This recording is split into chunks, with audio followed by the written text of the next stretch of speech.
What's up, YouTube? This is your girl Megan. Welcome back to the Hood Astro Queen. To all of my returning subscribers. However, if this is your first time joining me on today, be sure to hit that subscribe button because you know you want to. And before we get into today's reading, if you are interested in booking your very own natal chart reading, contact me at astroworld@gmail.com. That's Astro WERLD at gmail.com, and we can go ahead and get you squared away on today. Now, I do want to make the announcement. I stated it on my community board, but I thought I should specify it here.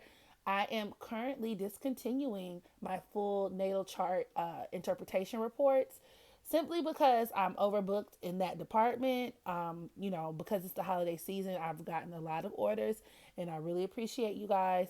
But these are like typed reports that could be anywhere from like 15 to 20 something pages long, and I'm literally the only person doing it. So they are very time consuming, very detailed. So, yeah, we're going to discontinue that for a minute. However, feel free to purchase a reading or book an appointment for a reading for my other services. So, I got you, Bo. Now that we got that out the way, let's talk about Miss Karol Sanchez because she's been in the news lately, like pretty heavy. So it started last week, I think, sometime. There was footage of a 16-year-old girl who we now know to be Karol Sanchez walking with her mother in the Bronx, New York, and there were like a car of men who jumped out the car, dragged her, pushed her mother down, dragged her in the car, and just drove off with her. Okay, and because we are in this human trafficking culture, which is a different video for a different day, okay? Because I feel like human trafficking has always been an issue, but now it's being sensationalized. But nonetheless, okay, because a lot of people are on the edge about human trafficking and the alarming rate of black girls going missing, like it's ridiculous. So a lot of people, understandably, were triggered, okay, by seeing this type of footage, and everybody started looking for her. I think they issued like an Amber Alert, and yeah, all hell broke loose. So a few days later, okay, come to find out, the authorities ended up finding Karol, okay, and then later after that, she actually admitted to orchestrating the whole scenario. Like this whole scenario was a farce, and she admitted that she, okay, as well as her 23-year-old boyfriend, she's 16, okay, but in her 23-year-old gangbanger boyfriend came up with this plan to kidnap her in order to prevent her from going to Honduras. I think that's where her family is from. She did not want to be sent to Honduras. Now, it is unclear whether, as if like she was born in Honduras and she just didn't want to go back, or whatever the case may be. She claimed that her mother was very strict, and yeah, so that was her way of trying to escape that. And of course, people are angry. Okay, you do have some people who say like, well, we shouldn't really be angry with her. We should be angry with the boyfriend. We should be angry with, people are placing blame all over the place. And that's not necessarily what I'm here to discuss. I took a look, and because I was able to get a hold of her birth information. Shout out to my girl Live with Leah, okay, aka the spiritual lovely Lee. Okay, she does tarot. I'm gonna link her channel in the description box. So if you guys are into tarot, go ahead, hit her up. She is thebomb.com. But anyway, she provided me with her birth information, and yeah, so I looked at her chart and I thought this would be a very interesting reading. So without further ado, let's get started. So Miss Karol was born on April 5th, 2003 in what I believe to be Honduras. If you guys know any differently, feel free to fact check me in the comment section below. But I believe she was born in Honduras, I think. Either way, this would make her an Aries sun, and she could either be a late degree Taurus moon or an early degree Gemini moon. And I'm leaning towards the Gemini moon, because Gemini moons are very crafty. Like they can be very crafty and very, I'm not gonna say really sneaky, but they can just be very crafty, and they do have the tendency to kind of rationalize a lot of their behavior, no matter how out of control or crazy it appears to be, you know? But, that's just that. Now, okay, one of the first things that stood out to me was the fact that a lot of people were kind of making fun of her name and talking about, like, oh, how old a name like Carol sounded, right?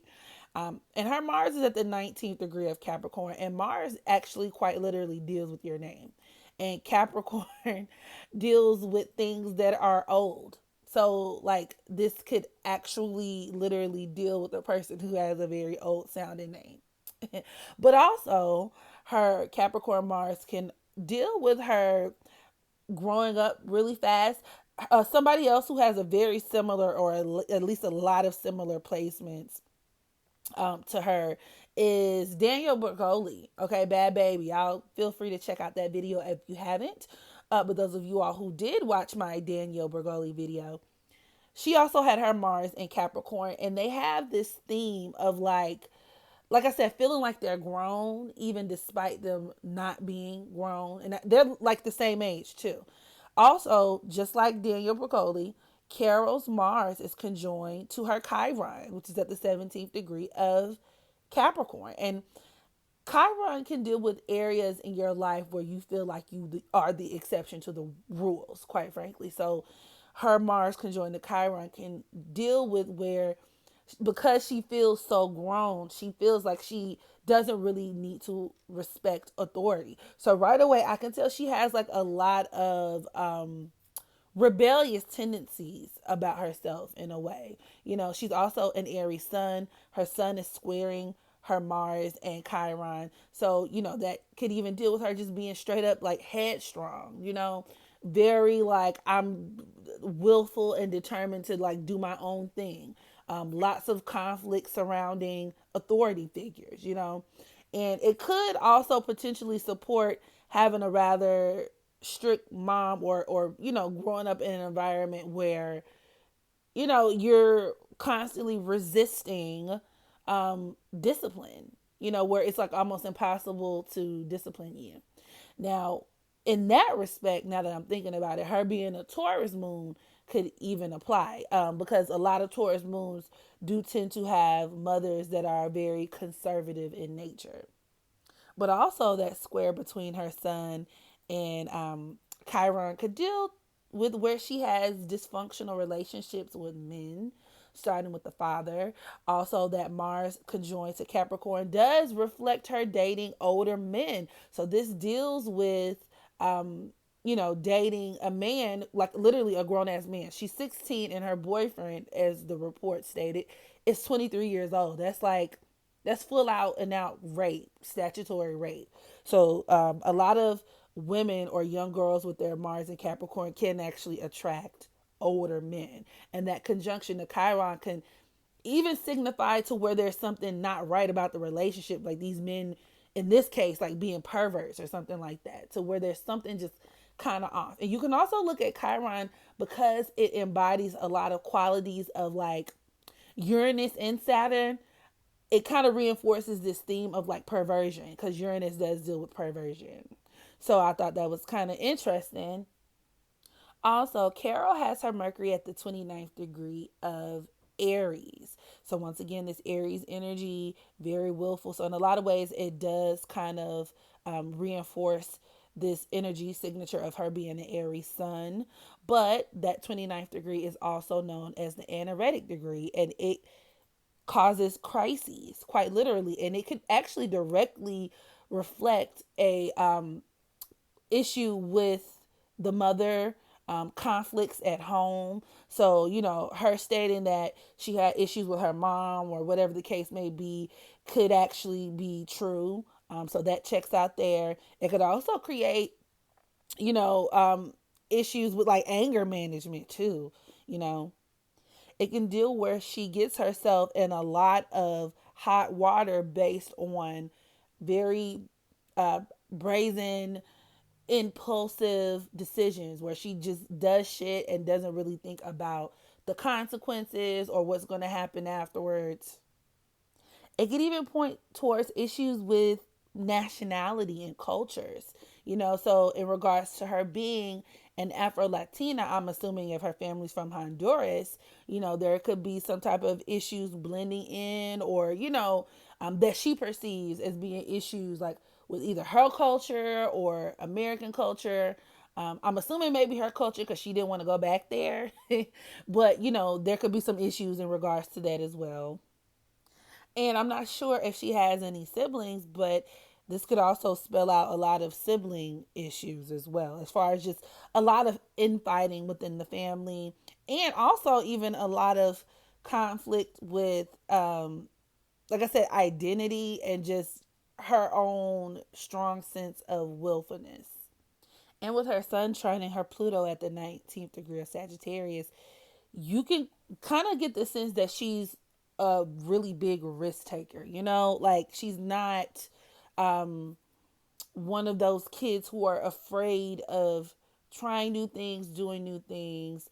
And she has a very strong sense of, I keep saying like willfulness, but very much like freedom seeking and a rebel within her own right, which is also reinforced with her being a Sagittarius South Node.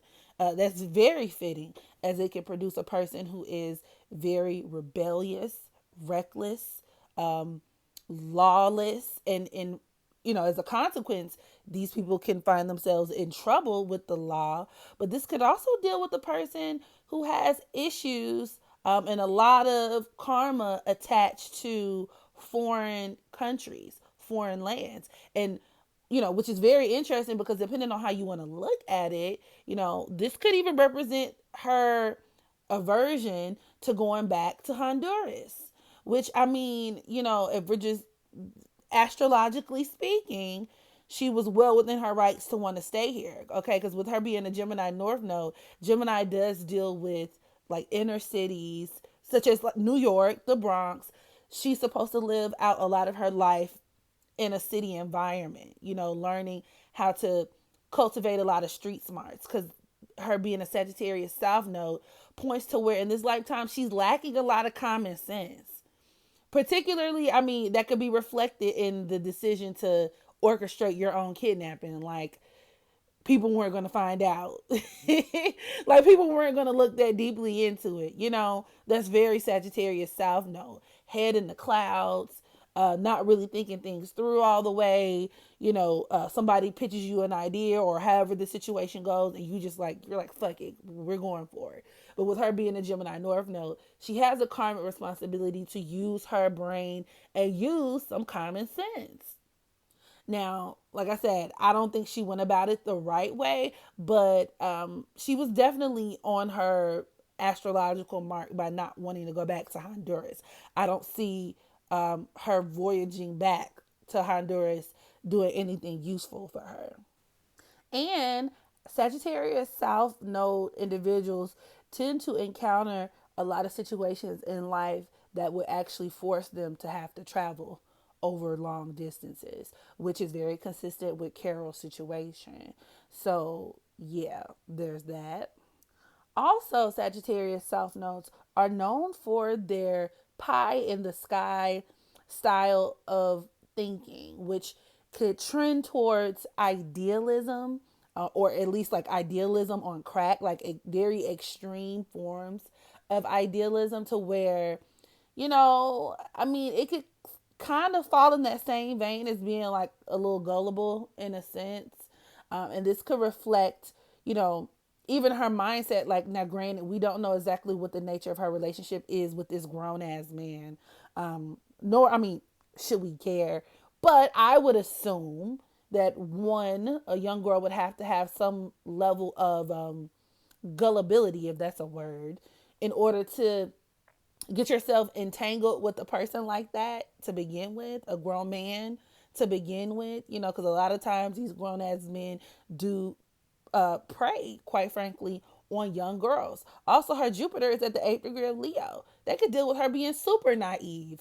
Leo deals with children. So look at that as her being like over the top, OD childlike, and very gullible, very naive, and just wide open. And with Jupiter governing Sagittarius and her being a Sagittarius South Node, that could definitely coincide together.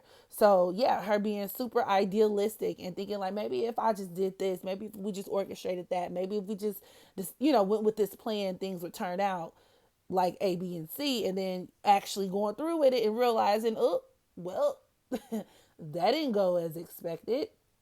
Also, that Sagittarius South Node can even produce a person who is overdeveloped. This is one of the other things that I mentioned in my Danielle Bergoli reading, which I mean, in younger girls can manifest in women or young girls who don't look their age, who look very grown for their age. And like I was stating in Daniel's video, she has huge breasts. Her breasts are bigger than mine. Like, and I'm 28. And for Karol, it's not really like a body part or nothing, but she doesn't look 16, like from her age, I mean from her name to the way that she looks like aesthetically. Like when you see her in some of the photos, she just kind of, she gives me older woman vibes that could be very much encompassed with that Sagittarius South Node. And then finally, because a lot of people were wondering if Karol would be in any type of legal situation, or if there would be any legal ramifications from her actions as a result of this farce kidnapping. Her being a Sagittarius South Node could actually deal with her having issues with the law, running into legal troubles, okay, problems with the courts. So that's a possibility. Now, her Uranus is at the first degree of Pisces and it's squaring her nodes. Oh, I also forgot to mention both her North and South node are at the second degree. Okay, and then number two does deal with family and it also deals with her mother. So, a lot of her mom, like, I do see a lot of issues tied in or tied back into the mom and whatnot. But with her Uranus and Pisces squaring, excuse me, her notes. I mean, this deals with, I feel like she's very impressionable, number one, and she has some bad influences. And this is also reinforced with her Venus at the 10th degree of Pisces. Well, it's not really making the conjunction to this Uranus. It's very wide, but it's still at the 10th degree of Pisces. And it could either way deal with her being like her existing amongst people and friends who are like sketchy, very sketchy people. You got to keep in mind she's a very gullible person. That Venus of Pisces could also deal with where she's attracting men who are like been in jail. Like these could be jailbirds, they could be addicts. I wouldn't be surprised if she and her friends or she and the guy sit around doing drugs, smoking, drinking and whatnot, because Pisces is the sign of drugs and alcohol. I wouldn't be surprised if she's around a lot of shady characters. She could be with guys who lie, who cheat, who steal, and that Venus squaring her nodes in Pisces could even deal with quite literally where she's kidnapped, like because Pisces does deal with confinement or where your free will is being taken from you, where you're being secluded. It could also deal with escape. So where her lover or the guy is helping her escape. You see what I'm saying? So there's that. But yeah, I feel like she's very impressionable, on top of her being very willful, and then on top of her not having the nerve to not have common sense, and it just created like the perfect storm. Oh yeah, her Jupiter is forming a quincunx to her Venus. So that's her being really naive and wide open and easily taken advantage of by a partner. This will be in this situation the guy. So I actually wouldn't be surprised if he was the mastermind behind the plan. But yeah. This could even point to where she's even being victimized by her partner. It could also deal with where she's shooting herself in the foot as it pertains to her love life, or even her friends. These are, Pisces deals with like your hidden enemies and your downfalls and the things that make you come undone, the things that can even be to your detriment in your life. This is also reinforced with her Neptune at the 12th degree of Aquarius. That number 12 dealing with victimization and sacrifice. And Aquarius quite literally dealing with friends, associates, the people you hang around. And oh yeah, her moon is forming a quincunx to her Pluto. So if in fact she is a Taurus moon, that could check out and coincide with a lot of the tensions between she and her mom, as it can produce a situation to where there's like a lot of entanglement surrounding the dynamics of their relationships, or where she is very, like I said, very willful, very much almost like destructively, like freedom seeking, and like I said, reckless, even irresponsible, and on the other hand has a mom who has very clear, well defined standards, very well defined values for her, and them not really being able to fully integrate, you know, um, those qualities with one another, and there always being some type of mix up where there needs to be some type of modification, because that's what a quincunx is, where something needs to be tweaked or modified in order for the pieces of the puzzle to fit, because there's something that's just like not quite right about it, you know what I mean? So, yeah, that concludes my video. Y'all drop down in the comment section. Let me know your thoughts on the whole situation. I would love to hear, okay? And as always, make sure you practice unconditional self love so that you can love others. And until the next video, I holla.